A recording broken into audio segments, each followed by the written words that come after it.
We are finally tackling Jumbo, and this has been highly requested. The nice thing is, Spirit Halloween sells Jumbo's costume. Definitely pretty decent for the price, and we won't be needing that.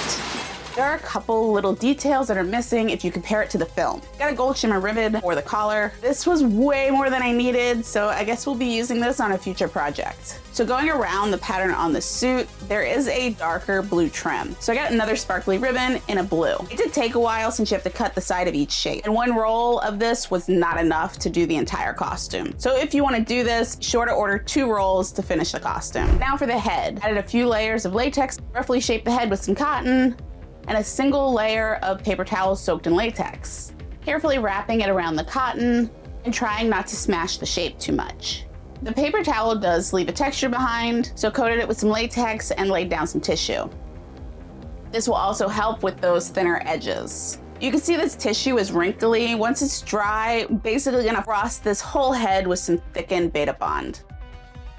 The top of the head is a little more bulbous, so gonna go ahead and add some more cotton and do the same steps as before. Gonna want that lower face for the look. There's already latex on this head cast, and just gonna shape with cotton, skipping the paper towel step this time. And we're just gonna go right into tissue. Now we get the face looking like we want, add the cheeks.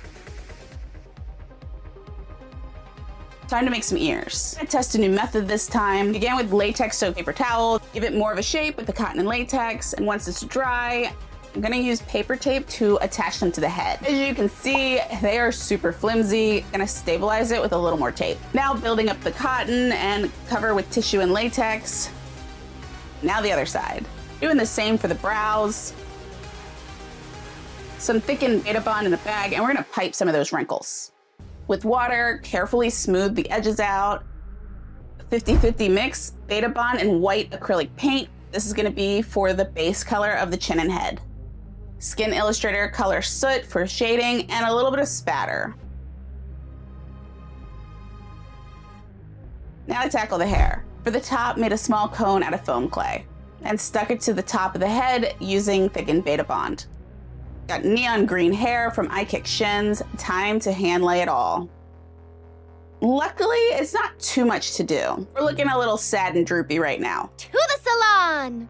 Used Got to Be Freeze Spray and Gorilla Snot Gel. Twisted it and created the top curl, used a clip to hold it in place, and that will stay once it fully dries. The hair is longer than needed, trimmed some, but still leaving it a little longer because I don't want to overcut it and screw us over. And spray the crap out of it. Blow dry and get it standing up.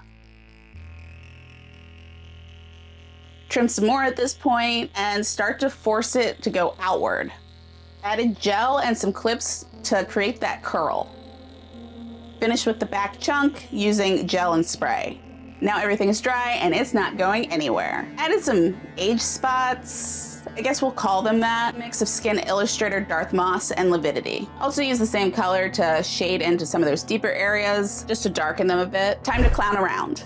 Telesis 9 silicone adhesive so I don't sweat this prosthetic off. The edges were pretty good, so just a little bit of latex stipple and we're ready to go. Mehron Paradise paint in white. Gonna smooth it out with some Skin Illustrator white concentrate. Skin Illustrator grunge palette, gonna use Soot to sketch out the wrinkles. Also did spatter over that newly painted white area so it didn't look so perfect. Mehron purple, I did end up airbrushing this because I wanted a softer look at the top part of the shape. On Ice from Skin Illustrator Necromania palette, gonna use this for the lines around the eyes. Gonna use Cajun Red from Skin Illustrator to do the cheeks and the mouth. More wrinkles with Soot, then airbrush the same color for shading. Mehron Edge in black and white, this is gonna be for the highlights and shadows. I may have gone a little too crazy with the white, so I'm just gonna soften that out with some more purple. Add a lot more wrinkle texture around the mouth, add some lenses. Black eyeliner to really darken the inner corners of the eyes. A couple more bright spots, and don't forget those black line markings.